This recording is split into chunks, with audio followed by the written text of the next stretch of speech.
Welcome to our channel. Today we how to install MySQL on a VPS with secure configuration, complete guide step by step clearly.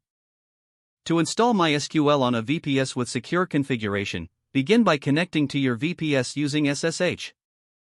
Use a terminal application and enter the command SSH username at your _VPS_IP.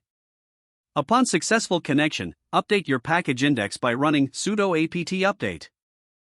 Next, install MySQL Server using the command sudo apt install MySQL Server.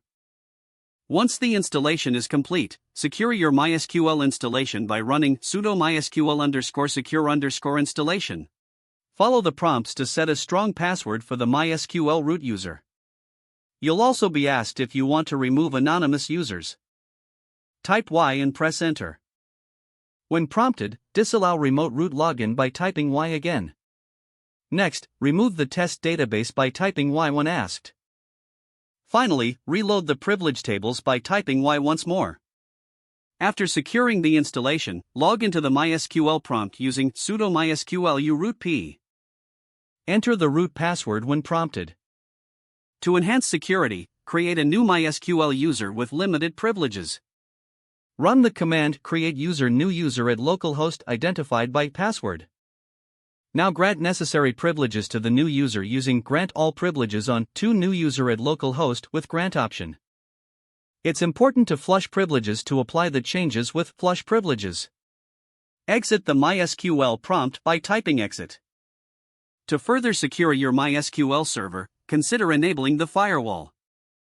Use sudo of allow from your _VPS_IP to any port 3306 to allow access from your IP. Next, enable UFW with the command sudo of enable. Check the status of your firewall to confirm the rules by using sudo of status. It's also crucial to configure MySQL to listen only on localhost to prevent unauthorized access. Edit the MySQL configuration file using sudo nano/etc/mysql/mysql.confd/mysqld. Look for the line that begins with bind address and ensure it's set to 127.0.0.1. Save and exit the file by pressing Ctrl+X, then Y, and hitting Enter.